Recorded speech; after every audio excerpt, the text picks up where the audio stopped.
JD, fans have plenty of questions about the investigation into Bernie Fine, but when it comes to their devotion to this team... Now, there is salt in here, but it's not fully loaded.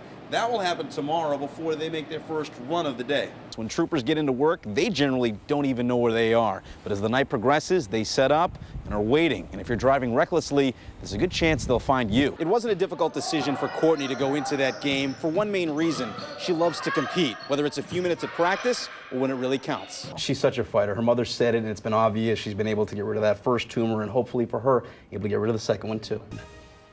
Good morning. It's 7:24. I'm Evan White. Your news and headlines and traffic reports are coming up first. Let's take a look at the forecast. My wife makes awesome stuff. Well, that is if you can bake. If you can't, leave it alone. Are you not a baker? No, not at all. Sorry. A little Christmas cookies? No. Take and bake from the store? No, not a good idea. Good morning. I'm Evan White. Marty Snyder here with a look at weather. Marty, what do you got? Oh, it looks like a mild day for us. Charles Price became Rochester's very first black officer in 1947. This after a friend told him it wouldn't take colored on the Rochester Police Department. Price would rise to the rank of captain during his 40-year career, but would never see a major increase in the percentage of African Americans on the force, a challenge that remains to this day.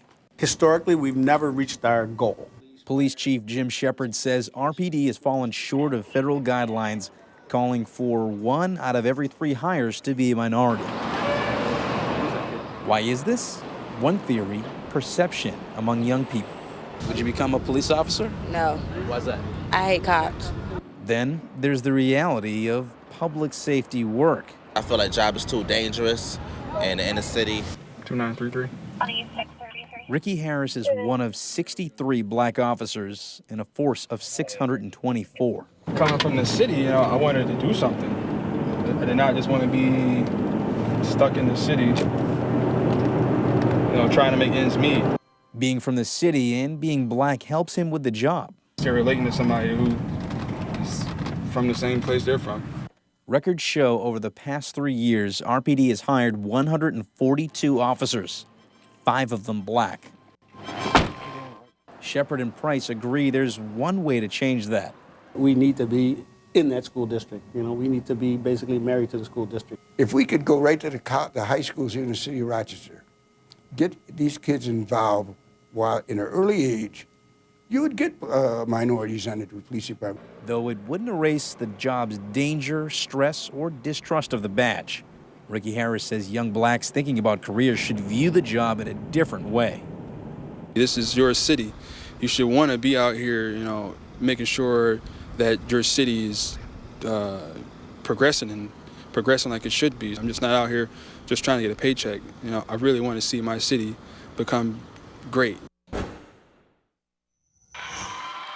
2 brain tumors took Courtney Wagner off the basketball court until this past Friday.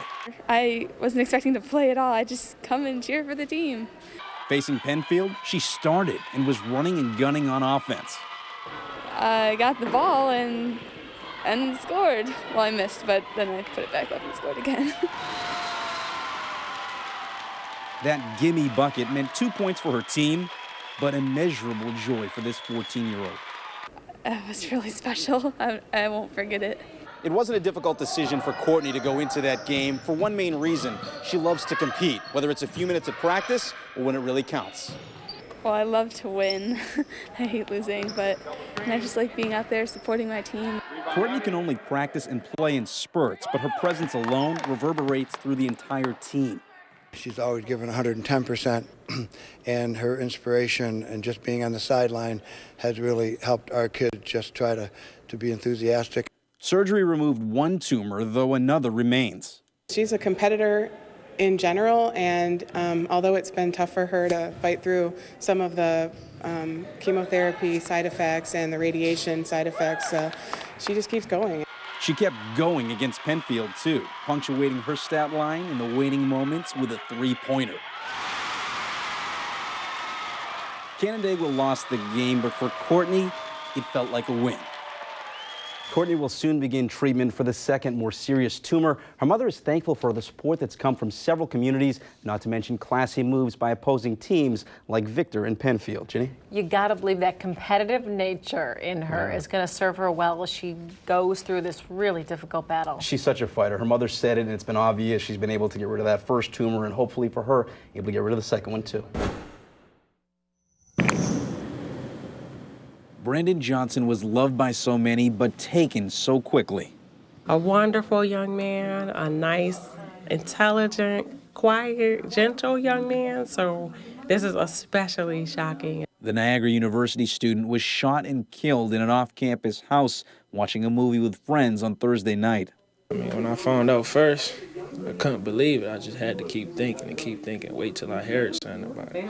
In a myriad of ways, Johnson's younger brother, Bradford, is still in disbelief. If he was doing this thing, he was going to work, had his job, all types of stuff. He had a third year in college. Like, come on, man. Like, it was no reason for that. The two had just spoken Thursday night about what else? Sports. Like, his favorite team, the Chargers, and my favorite team, the Patriots. Like, we was always going back and forth. Memories to cherish, but one's joined by the confounding question of why. We're waiting to get some concrete information about what happened. Brandon won't be coming home again, but Brad's admiration will not fade. He was the man to me, always was. He still is.